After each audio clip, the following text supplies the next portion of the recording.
Hey guys, Unexceptional Rounder here. I believe I'm live, but either way, I started the stream, so it should start up any minute now. I apologize, I was trying to get this thing out for a while, and it just kept getting delayed. I had stuff coming up, but figured I'd play some live hands for just a little bit and get a show in this week. The regularly scheduled show just didn't work out, had some audio issues, wasn't using my normal setup. I got my nice mic back, so doing it on my laptop though.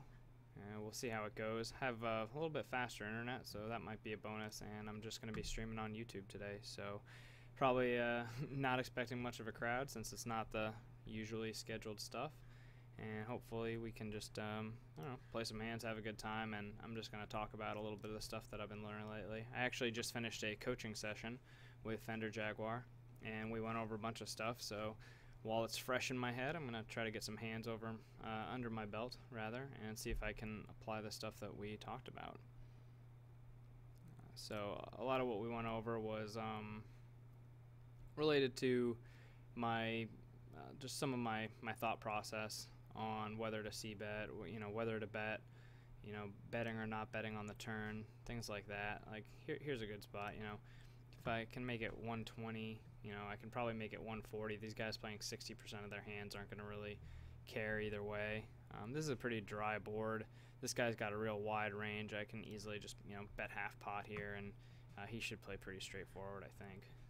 Obviously, a pretty good situation. Tons of draws out here. I could check jam this, but I'm not going to rely on these guys to be aggressive. I'm just going to go ahead and bet out myself. I'll just go ahead and, $4 might be a little big. That might be too big, but these guys are, their ranges are wide. I would think that, well, alright, so the guy with a short stack called me with ace-10. Pretty good chance of winning this one. Take it down, and the thing is, I made it so big pre-flop that if all I do is c-bet and take the pot down there, it's not that bad, I don't think. I made it so big pre-flop and so many people called that now I'm taking down this huge pot with with obviously a strong hand, but taking down a nice pot that size with queens is fine, and I don't know if check raising would have gotten any more action or not. I don't have a good way to check the comments and stuff. Looks like the stream is good. I actually went into the settings and set everything up so that hopefully the quality of the stream is a little bit better. Just gonna check fold this ace jack and go to the watch page so I can pull up the comments. Oops, I didn't mean to do that. Stop. Let me open that in a new tab. Looks like everything's working out fine on the stream for the first time. It looks like maybe I've gotten the YouTube stream figured out, so that's good. And I just need to get it so that I can see these comments without there we go. Alright.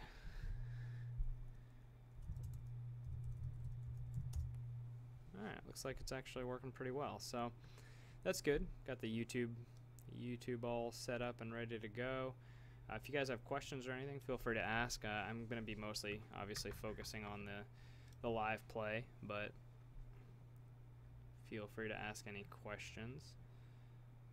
I should probably at least put this up on Facebook.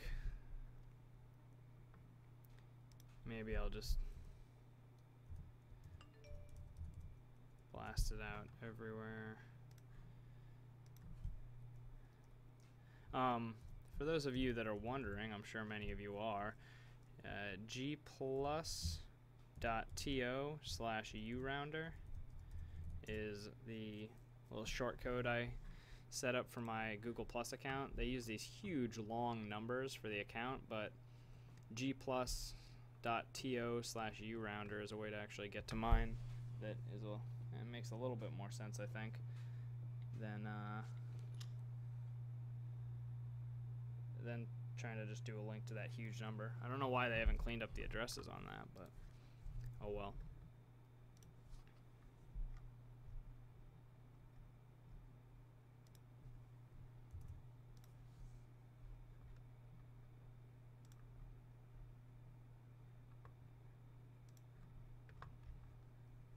So not going to be, two tables. There won't be tons of action, but that's how it goes.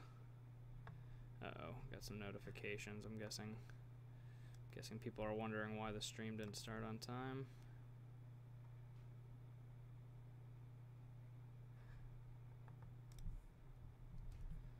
Like that. These the tables are pretty soft right now. It's Saturday night in the US, so pretty good tables.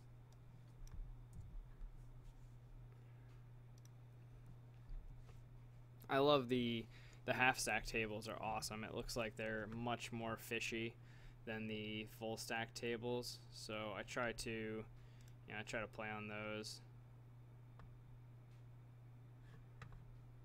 when I can, even if they're a little bit smaller than I want to play. I'm trying to get a little bit more into 50 NL, so that I can start making some actual money, obviously. Maybe I'll put some music in the background of this since I'm just kind of playing hands, doing it by myself.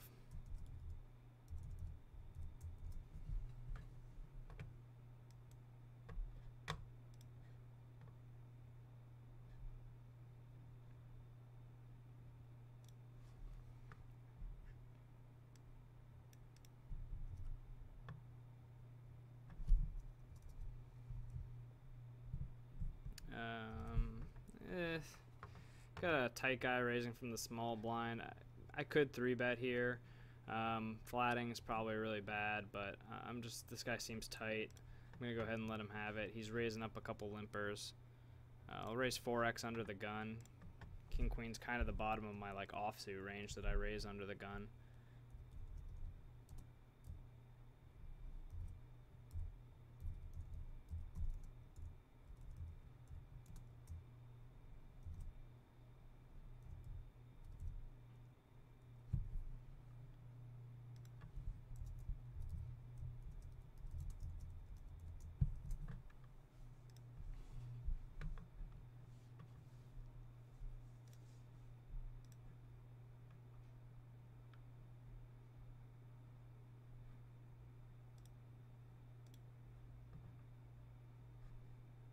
Here I could limp. This guy's passive, so I'm probably not going to get raised too often. So I'll go ahead and limp and just hope that he doesn't raise. Not going to continue with the 5 here.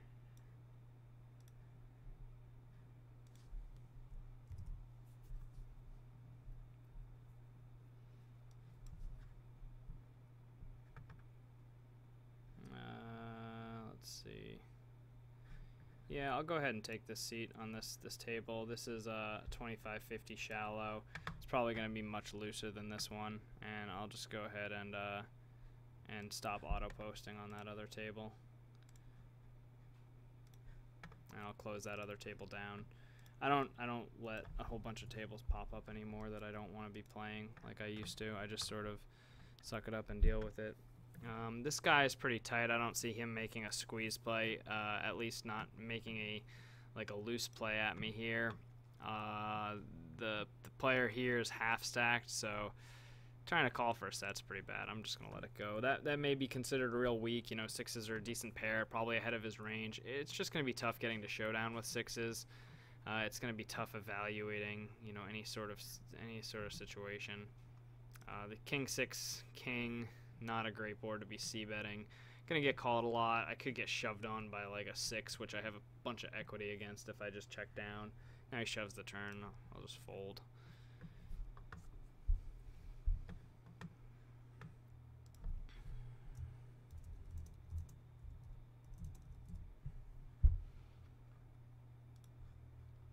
Here we've got this super loose guy. I have a few hands on him, but I'm just going to go ahead and raise it up. Raise it kind of big here with ace-king. I do have position. I could call, but I'm going to get a bunch of callers. I'm probably not going to get, squeezed or anything like that. And then this relatively tight guy playing very ABC raises. If this were suited, I'd be more tempted to call, but offsuit, I can just let it go. this is not a board I want to continue with against this very loose passive guy. I think that there's a good chance that he could have pairs here, he could have a bunch of stuff, and he's certainly not going to fold any piece of this board.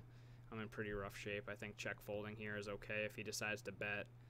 He's just not a particularly aggressive player.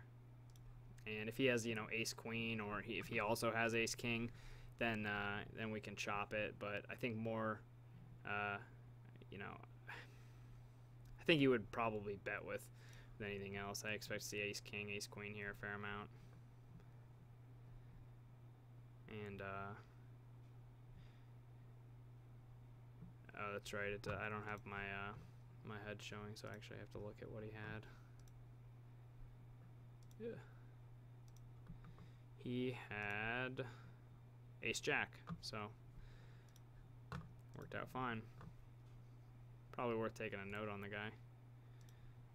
That he called a 3-bet.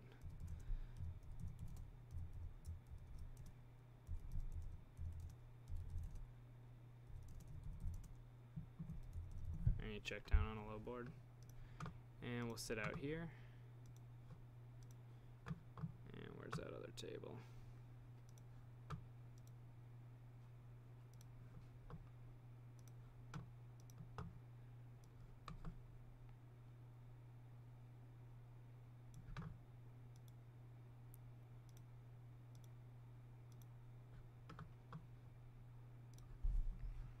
So this table will start back up. Apologize, my energy level is probably not that high. Nothing I'm going to do about it particularly today. That's just how it's going to be. So I'm just going to try to analyze some hands and play some poker today. We'll get some entertainment stuff going in the future, I'm sure. These are awesome tables. I mean, look at these. These are this one's just a 10-20 shallow, so it's a $10 buy-in. But I mean, look at this. This is a $50 buy-in table with 37% VPIP. This is kind of a weird spot. I think betting's all right here. I mean, I can get called with worse again, and I'll go ahead and bet. I mean, a king is going to be, once I get called here, I'm not going to be putting any more money in, but I think I can definitely get one street of value out of 7s through 10s, and you know, if I get raised here, I'll just fold. If somebody calls and then, you know, bets the turn, I can probably check fold. I don't think worse hands are going to be putting a lot of money in here. Yeah, exactly. I don't think any worse hands are. If the guy's got 10s, he just wants to see showdown. He's not going to turn 10s or 9s into a bluff in this spot a lot. If he's got kings, he'll bet for value. I'm just going to check fold this turn. A king definitely would have bet here. At that point, you know, I have to say, there's no draws. There's nothing that really makes sense. I think 7s through 10s will still call, and therefore I'm going to go ahead and just put in a small bet for value against, you know, that part of his range. If I get raised, I fold. If, you know, okay, that's interesting.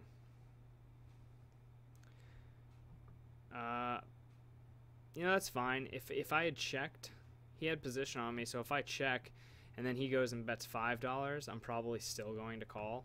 Maybe I shouldn't be calling based on how passive he is, but I probably would have. And that means that I saved money by betting $350. It's interesting how he played that. I think he should be betting the turn there for value. And I mean, he maybe could raise the river, although he doesn't have to by any means. I'm gonna go ahead and cancel playing on the other 50 NL table just because I am streaming and I don't really want to play two 50 NL tables. Let's see, here we've got a bunch of players. I've got top pair.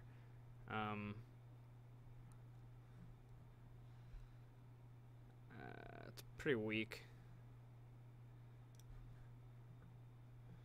I'm gonna go ahead and lead out and just, you know, fold to any raises. Hope to get called by, like, you know, the queen jacks and the 10s that these, you know, loose player may call with, and possibly just take down the pot right here is fine also.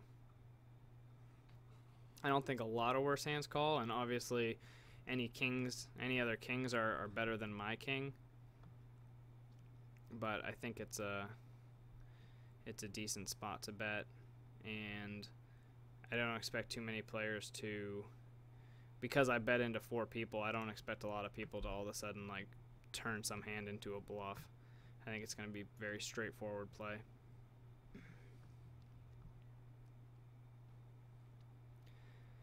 You know, the most likely holdings at this point are, you know, busted draws, 10s, and, you know, medium kings that are slightly better than mine. I think that, you know, with the diamonds coming, he's not going to bet a lot of, he's not going to take a bluff. I think he's going to check back all of his value. Like, I think he probably just had a 10 here. He's going to check back most of his value hands, and he's not going to fire too many bluffs with, like, his queen jack when he has it. He had 10-9, so that makes perfect sense. I guess that brings up, you know, the question of should I be value betting there with the king deuce, and maybe I should be looking for more than one street of value with my top pair, but it would be pretty tough for him. I think he probably would have called the river, but maybe the river should have been a bet now that I think about it. I just don't know if he's going to be calling 2 streets with an underpair when I bet multi-way. He probably shouldn't. I think checking is all right there. Getting 1 street of value when I paid 25 cents in the small blind with king 2 suited is a pretty decent deal.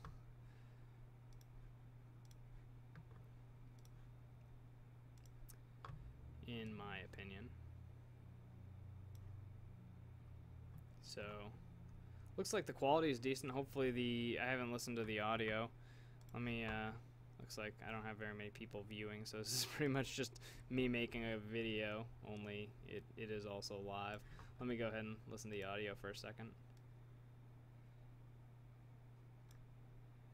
Alright, good to go. That audio sounds alright.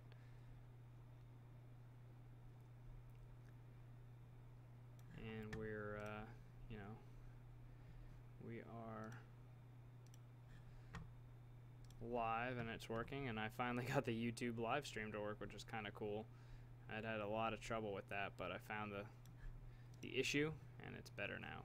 So I know a couple of you have mentioned my website's been running slow. I'm working on it. I've got a trouble ticket opened with HostGator, who's the server I use, and they had some things that they were going to look into, and I think today at some point, maybe even right after this, I'll go in and just turn off every add-on I have and really just try to troubleshoot it myself for a while, get it back up and running, and then add, you know, one thing here or there at a time so that I can make sure it's going to be working fast and not have any more issues, because obviously the website has some cool stuff on it and I would like to expand it even more, but if it's already running slow and not working well, you know, I can't do much with it.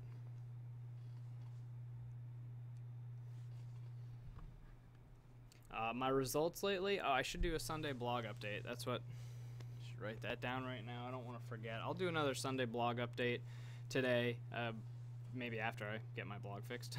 That way it'll actually post. But I've been having pretty awesome results. I've been running pretty well. I don't think I've been playing great. I've been playing all right.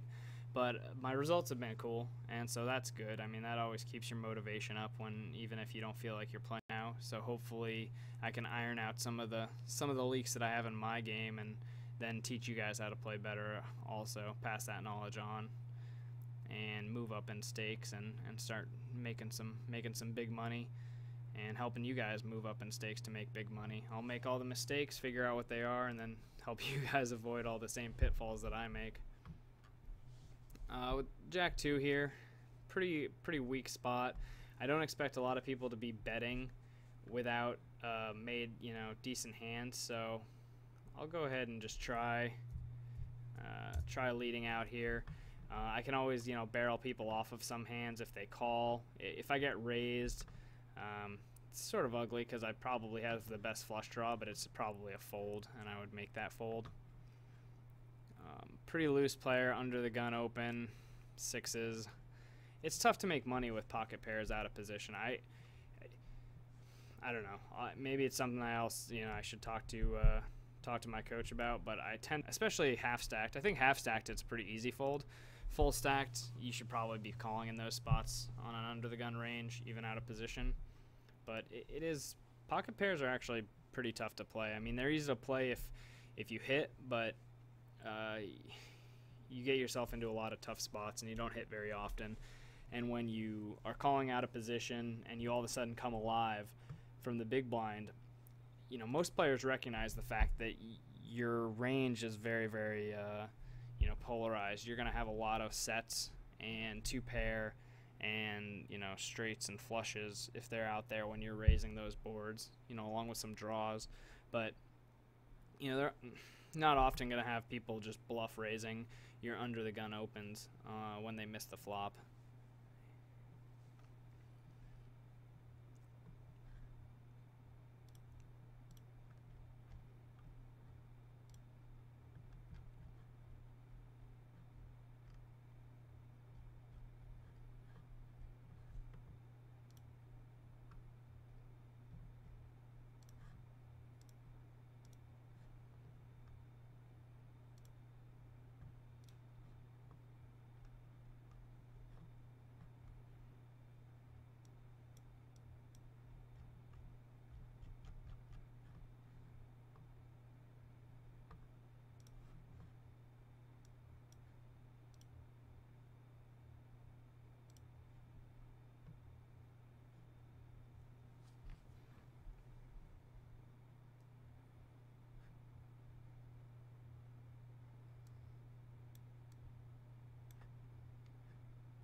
Go ahead and raise the ace jack.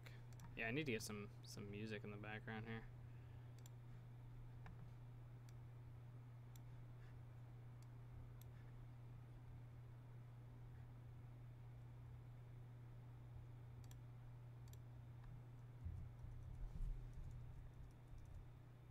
Oops.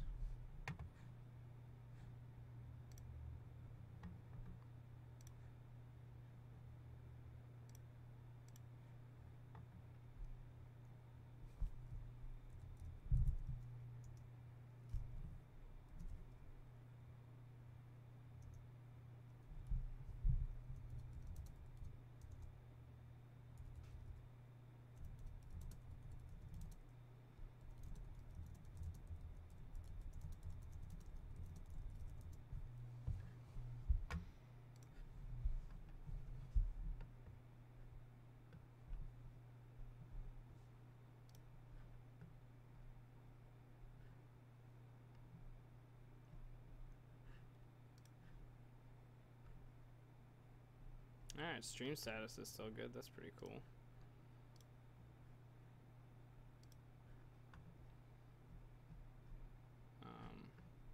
Sorry, I'm looking at some stuff, trying to make sure everything's working well.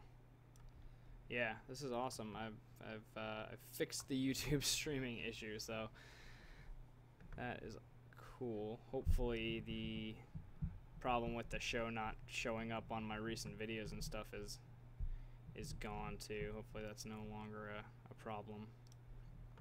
Also, on my laptop I only have one monitor, so desktop space is pretty competitive, to say the least.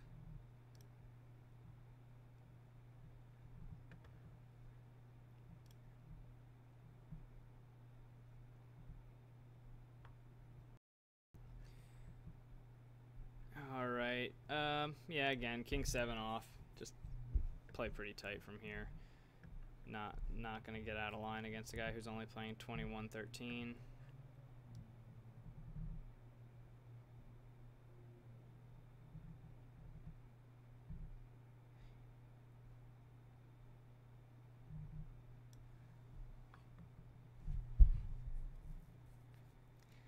Definitely like it when my little icon that the program automatically gives me is the shark fin.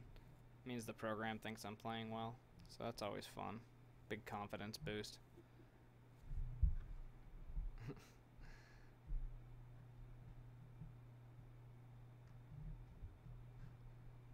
Yeah, I hopefully we'll have squeeze play back on the regular schedule next week. That way people aren't missing it. getting pretty reasonable pot odds here, over 3 to 1 with 8. Nah, we'll just fold the 8 queen suited. It's not a spot we need to get, you know, get involved with really.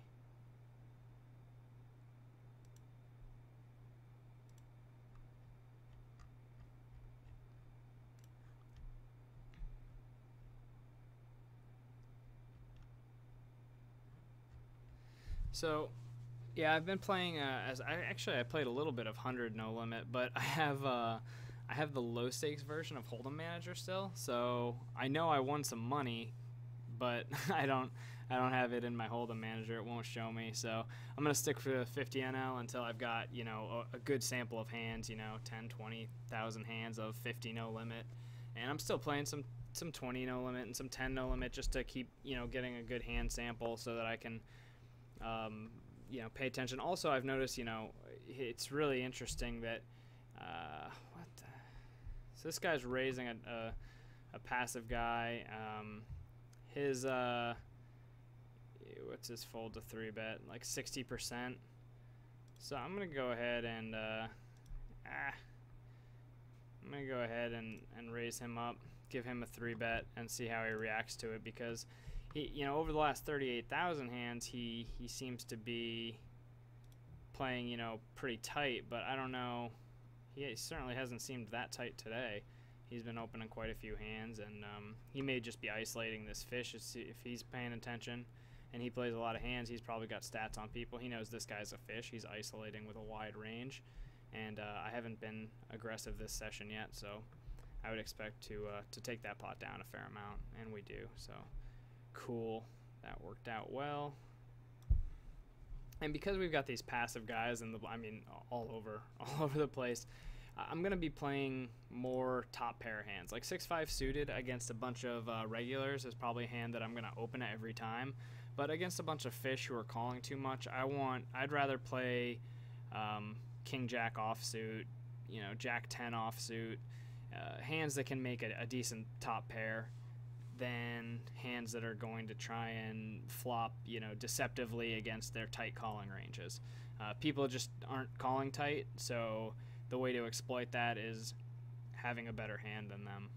Whereas, you know, to play against regulars and make big hands, you need to make a small mistake by playing something like 6-5 suited to exploit their bigger post-flop leaks, if that makes sense. If the biggest mistakes that the player is making is calling too much, then the way to exploit them is to, you know, have a better hand, and then, you know, subsequently you can also outplay them post-flop.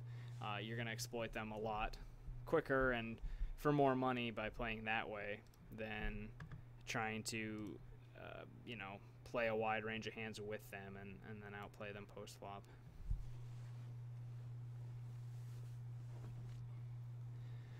Still getting some pretty soft games on juicy stakes. The skill-based tables have not, that I can tell, had a hugely adverse effect on me. I'm definitely a winning player on here now, so however it measures it, I don't know, but I'm up a couple $100 since I deposited last month or however long ago it was.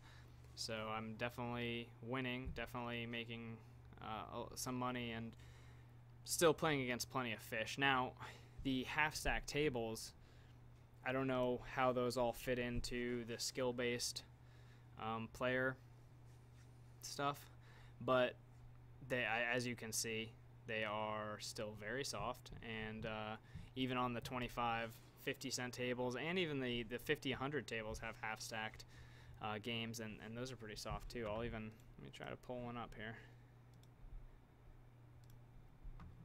So, oh, my back. I need my standing desk. Let's look at the, oh, do they not have?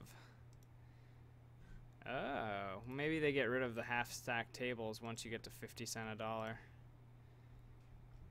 There, yeah. Okay, so I guess maybe that's an interesting dynamic. The fact that the 25, 50 cent games have these half-stack tables, but you know, that's fine, because honestly, at 25, 50, you can make a pretty decent profit if you can, you know, play 4 or 6 of these tables, you know, you can work your way to the point where you can play, you know, 6 to 8 tables and make a decent profit.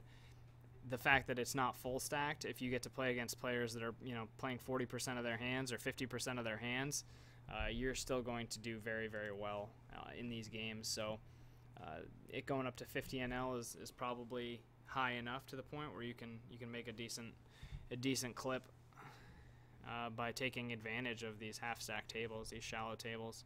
And then you know, as you move up and as you do well, and if you're crushing these things, then you can take your shot at 100 no limit. I'm guessing the skill level gap between 50 NL and 100 NL is very, very high on juicy stakes, especially if you focus on these shallow tables, which I don't really do, but I thought it would be maybe a little bit better to do that for the video, just so we can see a bunch of different players and not just be grinding against regulars, since ideally that's not what you want to try to do.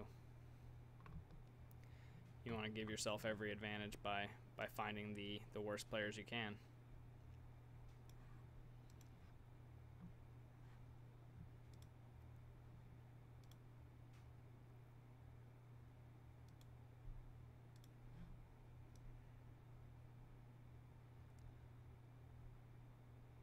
So not a ton of action yet, unfortunately. We had a few semi-interesting hands, but this is sort of how the two tabling goes whenever I stream. Sometimes I may I don't know, maybe in the future I'll do a little bit of 4 tabling, but again, on my laptop it's really tough because the screen size is limiting.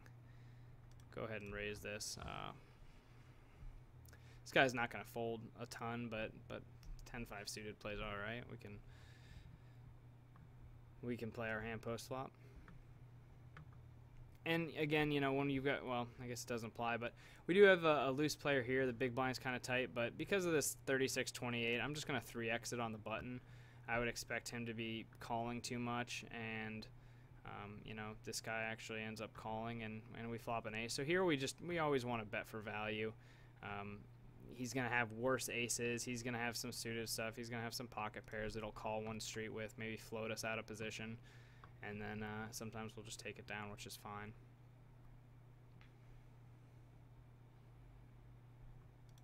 The quick analysis on that hand is that there are, you know, what's he calling with? Well, he's calling with any ace, and he's got a bunch of ace 10s, ace jacks, a bunch of, those are all the hands he's going to call with. He doesn't have a lot of ace kings because he would have 3-bet ace king. He would have 3-bet ace queen probably if he had it. He's going to be calling with those smaller suited aces. He's going to be calling with, you know, some suited hands where he has spade draws. There weren't a lot of straight draws out there, so that limits the amount. But if we check and a spade comes, it's going to make us hard to get a lot of action on our hand anyway. So that's easiest to just go out and bet and hope we've got him dominated, and if not, just take down the pot.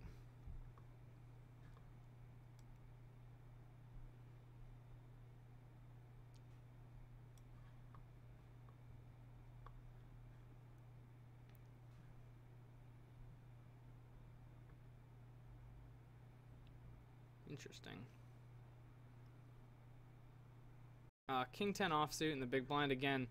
Normally this might be kind of close, but because we're playing against all these loose passive fish, King 10 actually is going to play all right. If we hit, you know, a top pair, we're gonna feel pretty good about it. Obviously, this is a board where we can just check fold against 2 players. They're gonna have a 7 here some amount of time. They're gonna have other random pairs. You know, it's a weird, very, very small bet. I don't know what it means, but if we see a showdown, maybe we can take a note on what that small bet meant. One thing I have been trying to do a lot more of is take notes, find out what things mean. I mean, not much I can learn from that since I didn't see a showdown other than he didn't do it with the nuts. I guess that it might be worth taking a note, but the assumption is going to be that he's not necessarily betting 40 cents into $1.90 with the nuts. That's just not something people do. But you know what? Go ahead and take the note anyway. Bet 25% pot.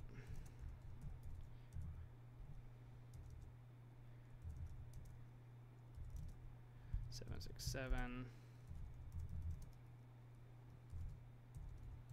then check folded river. Checked unfolded river, you know, called. We'll just kind of put that he's not very good. And the reason that's good is just next time, you know, if I'm in the hand and I've got top pair, and or I've got, you know, a hand that I might want to continue with. Why isn't this moving? There we go. You know, I've got a hand that I may want to continue with. I'm gonna know that. Okay. Put this like over here. Get this in. I don't know if I like it where it was. I like it over here better. I can get at these buttons. You know, that way at least I have some reference to the fact that, like, okay, he's betting small. I'm not too worried about him doing that with the nuts. I wouldn't expect him to anyway. So, gonna ISO raise the fish here on the button. 10 jack, very standard, very easy.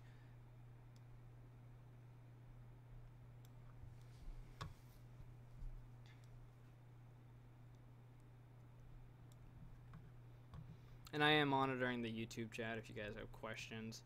I flopped the nuts, never folding. Just go ahead and bet out pretty big. I mean, if he has any 9 or 8, he's gonna call, and I want to pretty much, you know, make a big pot here. So I'll just go ahead and bet out big.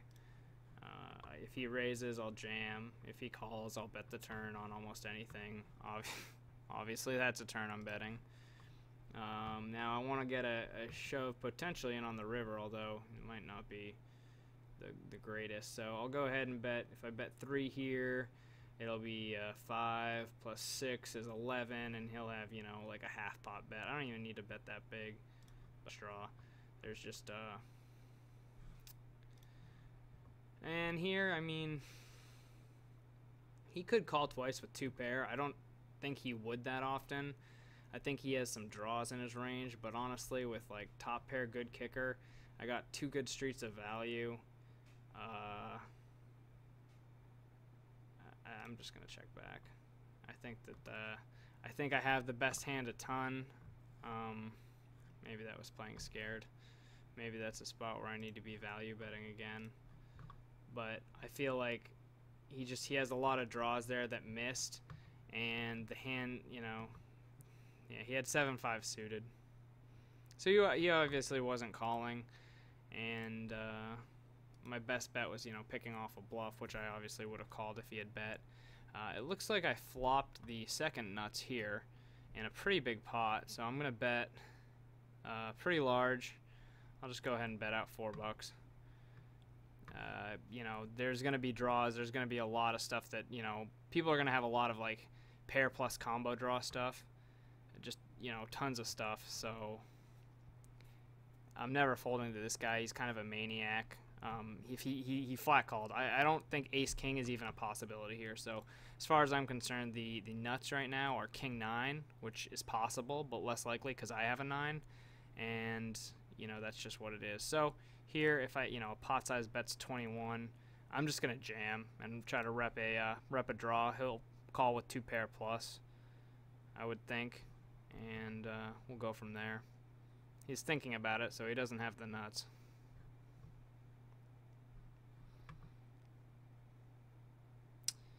King 8. Well, that's unfortunate. That's not a terrible call by any means. He had a flush draw plus an open-ended straight draw. I put as much pressure on as I could. I got my money in ahead, and that's it's about all you can do. I like my play. I like how I played the hand. No complaints really. Nothing I could have done differently.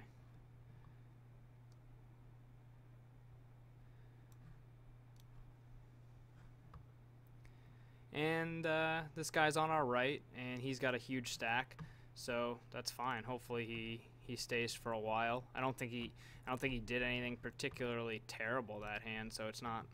I'm not saying he's a complete fish, but if he's playing half his hands, he's probably not like an awesome player.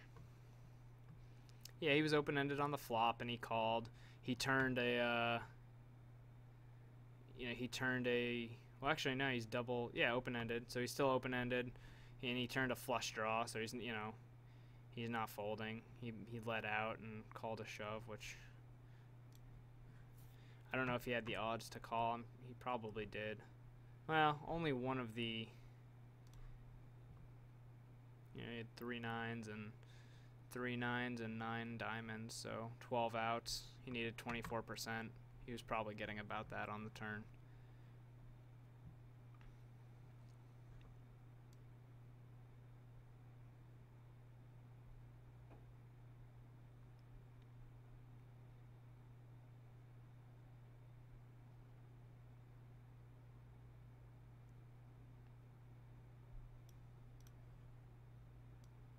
So he's calling our open from the big blind with, king 8 suited. That's probably not very good.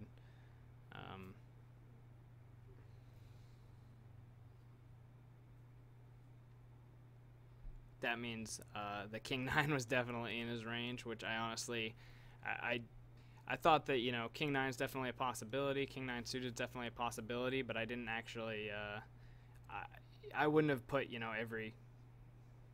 I wouldn't have said that he has all 4 king 9s every time here, and he clearly does if he's calling with king 8 in that spot. Here, we got king 10 suited. We can easily call here and make money. That's probably it's probably the most plus EV play. We can probably, I think 3-betting is plus EV also, but I think calling is probably better. And this guy betting into 3 people, ace out there, means we can just fold. We don't have enough equity to continue. But yeah, 3-betting is fine there. I would be more likely to 3-bet with king 10 offsuit when I'm in position like that,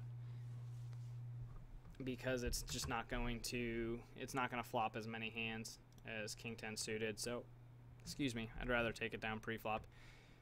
Here we really don't have a lot of equity. We're not going to get a lot of folds, and I think this is a spot where we can just give up.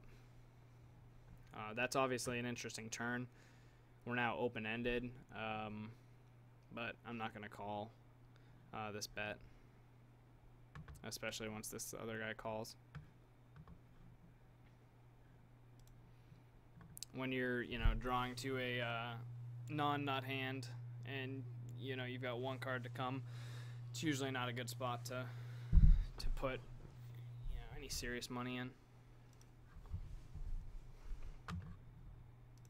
Yeah, reload my stack here. 7-8, we're a couple spots off the button. Again,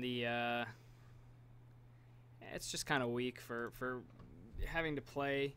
I'm going to have to play post flop. There's a good chance I'll have to play out of position, and against very, very wide ranges, it is a tough thing to make a lot of money with 7-8 suited. Here, this is a pretty standard C bet, I think, and we'll go ahead and bet. This guy is not. It's pretty passive.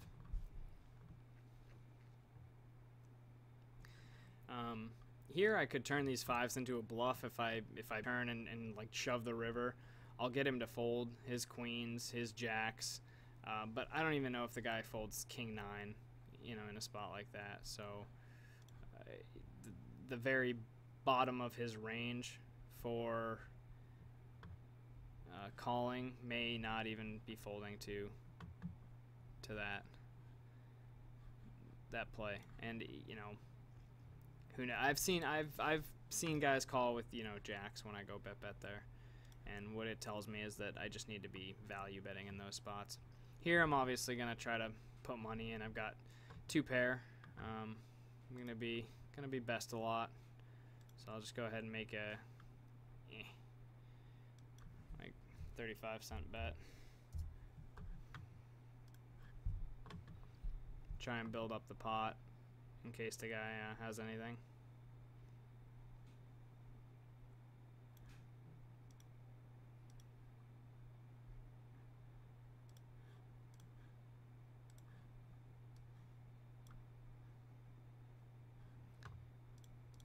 Raise up the king queen, fold the 5-2. I was gonna try to see if Shark was around, but I don't.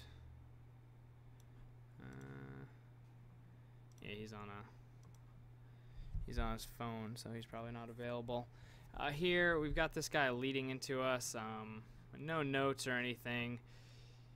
It's an interesting lead. I mean, I'm gonna go ahead and call. That's not a good card. I'm gonna fold on that card. That's terrible. And obviously he's representing a pretty big hand here. The reason is that, you know, yeah, he's kind of tight. Maybe it wasn't a good flop call either. But generally people just don't donk out with the nuts, especially not against, you know, me. I raised. I'm going to be c-betting almost always there. I think a lot of times that's a draw, or you know, like a 6, you know, maybe a pair with a draw. But the 8 just connects with all the hands that fit that range. So yeah, I don't mind the call. You know, there's a lot of cards, you know, that I can play on the turn, and I've got overs, and you know, an aggressive player may give up a lot. So here we've got a guy who I haven't had a lot of history with. Don't know much about him. I don't think this guy is gonna make a big play, and I'm getting like 3-1. I'll call with my 8s, even though he's short. I don't like this play a ton, but I think that with the guy that's a little bit deeper here, getting, you know, what's going to be essentially, I got really closer to 4-1, and man, this is a tough spot. This guy actually folded, which I didn't expect, and now he's betting 7 into 9. Not a great spot. I don't like that. The fact that I have to fold. I'll give up on these 4s. I don't think that was... Actually, you know what? I probably should have continuation bet that flop. I was distracted by this hand over here on the right, and that 4s hand was actually very similar to a hand that Fender and I went over in our session, and I should have been continuation betting there. Uh-oh.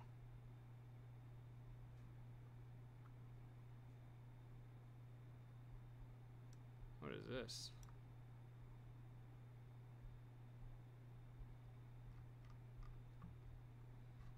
I'm getting an error on my stream. So 70 times, we'll make it 4 times his bet. It'll be like 24, right? 28, 280. 7 times 4 is 28. Yeah, that sounds right.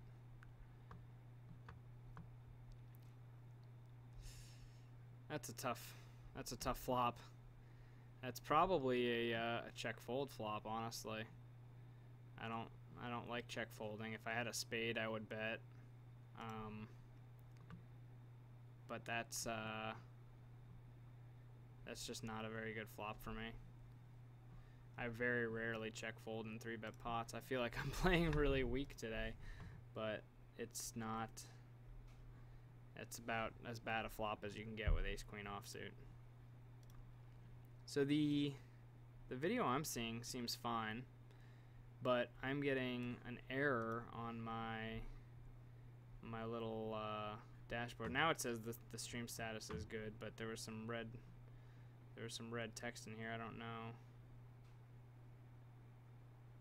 It's asking me to change the container format, which is annoying. I understand what that means, but I don't know why it's asking me to do it.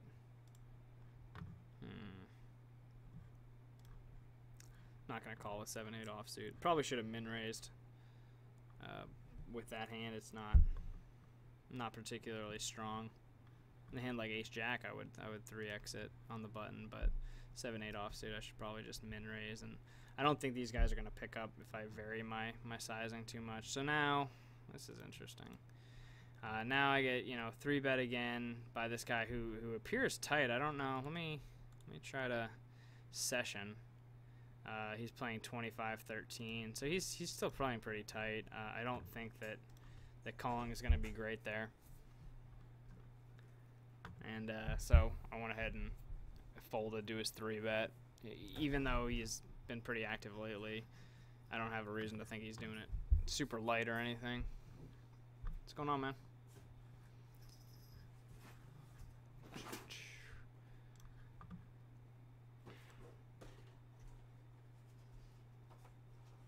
So let's see. We're going about 51 minutes. I'm gonna probably call it a day at an hour. It's pretty late, so not very many people are up.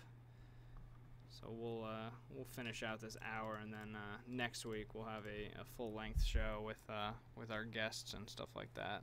Hopefully we can get a guest for next week. You know, the cats weren't making any noise while you were gone. So flopping the overpair, that's always good. We'll go ahead and c-bet this. I would expect him to, you know, call with any 9, any 8, any maybe not 7s and 6s, but spades, any hand with a 10 in it. It's gonna call a lot. And kings is always good. So we'll go ahead and make a nice 3-bet here. And this guy's actually opening pretty tight, so he doesn't have a propensity for folding the 3-bets, which is never a bad thing.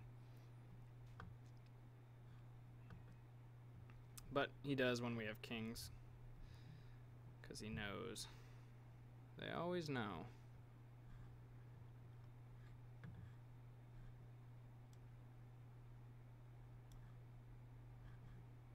Go ahead and go back to min raising here with 10-9. This guy 3-bets again. Getting 2-1 in position. If it was suited, I would probably call here, but offsuit, I'm just gonna let it go. And what I'll do here is, if this guy's gonna keep 3-betting me a lot, I will kind of depolarize my range a little bit. I'll go ahead and open more hands that I'm willing to get it in with, or willing to call his 3-bets, and have a hand. So I doubt he's betting again with a 7 here. He could have an 8. He could have like ace-5. I think he probably has me beat. Generally, people don't bluff in that spot. I think definitely sounds like I'm having like a very weak, tight session. Like everything I've done has been kind of weak, tight, but I don't know if it's if there's too many mistakes. The opponents we're playing are so passive that you know, it makes sense to be aggressive with our big hands because they're going to call too much. But when we don't have a hand and we've got opponents that are betting into us, you know, generally we just need to be folding. Like in this type of situation where we've got a table with 40% VIP and 36% VPIP, our red line's not going to be positive. Like, it is going to be very, very difficult to have a positive red line. And you know, in this spot, we're going to get called by enough hands that I feel okay betting our queen. You know, we're going to bet depolarized because this guy's going to call with any queen. He's going to call with a 9 probably. He's obviously going to call with his 6s. I want about 2 streets of value here. There's no bad, you know, maybe a jack is a bad river card, but there's not a ton of bad river cards. We can act like we were, you know, the number of wow, that's interesting. I'm gonna call here. You know, we've played our hand pretty weak. He could, you know, have some missed straight draws. I mean, 10 jack obviously is there. This is pretty strong bet, but we'll see what he's doing. And he had, you know, complete air, so it makes sense for us to call there. And you know, trying to see if I can put that into words a little better, other than just, you know, fishy. You know, the thing is when you bet the flop, everybody expects the c-bet. When you check back the turn, a lot of times players think you've given up. You know, you took your shot and you're done. I don't really. You know, he just instantly did that, which is a little strange. Typically, if somebody has a big hand, like if he had a straight, if he had the king, he would think, okay, how much can I get this guy to call with a queen? He would. Yeah. Generally, people take a second to think about what the best play is with their made hand. You know, sometimes people do that with the nuts, and sometimes people do that with air. So again, it's very polarized. That quick bet. When he just quickly bets, you know, whatever he hit, the 3/4 pop. I guess there's no 3/4 pop, but whether you hit 2/3 pot or just typed in 750 or just scrolled up to it somehow. It was very, very quick, and it didn't look terribly thought out. And generally that's, well, this guy looks weak, I want to make a big bet and get him to fold.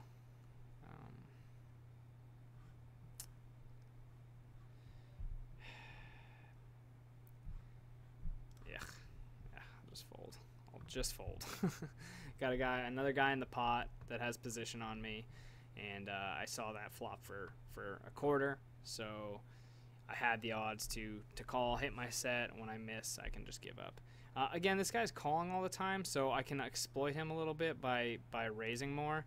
He probably doesn't like the fact that I just snapped off his bluff either with second pair, so I wouldn't expect him to fold too often to me. And then I get this fish calling too, so I'm able to like make a big raise and then they get value. Here, this is a very dry board, and I don't know. I'm gonna mark this hand because I don't know that this is a clear bet, but I think it's okay just because it's so dry. I've got overs.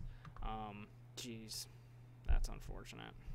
Obviously, I'm going to fold here and, you know, wish I had checked back, but what can you do?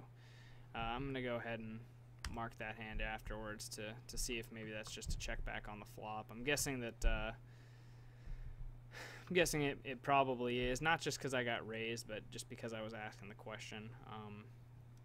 Now, you know, what's he raising there? Is he raising ace-jack? Is he raising queen-jack?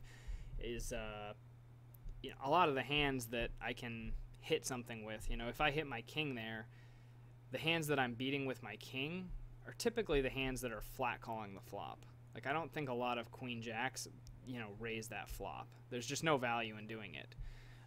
There's value in calling to have people continue bluffs, and then there's hands that he was bluffing with anyway. So the hands that he was bluffing with anyway probably aren't going to put more money in when I hit my king or my ace. The hands that he had for value probably are not calling when, you know, I hit. Is that what I just said? Are not calling when I hit. And the ones that had me beat anyway, or have those hands beat anyway, are probably raising. So in that sense, I certainly don't think folding is that bad. But you know, maybe in that sense, betting isn't terrible either, because you're either going to get called by you know, the draws, or you're going to be worse. Having a tricky time putting it into words how I want to. I apologize. Here, just go ahead and make a big raise with my kings. These guys, again, you know, I wouldn't be surprised if some of these guys just shove in like their small pocket pairs or whatever the heck they have. And I'm just going to check call here. I think this guy will shove his entire range occasionally, but he may not call with his entire range. And he checks, so I'll just go ahead and bet now. Not a great card, but I'm obviously never folding here. So if he didn't bet the flop, he's probably not going to call here with too much. But again, it's that situation where we put in so much money. We exploited, the way we exploited these guys was we put in such a big pre-flop bet, and they called with so many worse hands that's where we got a bunch of money. The fact that we can't get any extra value out of them on the flop doesn't matter too much, because they made the mistake when they put in a bunch of money with a crappy hand. Hope that is clear. And all right, we're at about an hour, so I'm gonna go ahead and call it a show. I'm kind of worn out and whatnot, so we'll call it a show this week, and maybe next week we'll do something special. People on the show, and otherwise this will just be another live streaming video. I think I played all right. I think I identified the mistakes I made while I made them. There'll be a few spots that I want to go back and review. But other than that, you know, we put our money in good. We exploited these guys appropriately, I think. And you know, if I keep playing like I did during this session, I think most of the things will go pretty well. Let me know what you guys thought of the play, or had questions on, and we'll see you next week. Hopefully, get a video out this week if possible. All right, guys, it's been an unexceptional rounder, and until next time, you guys keep on grinding.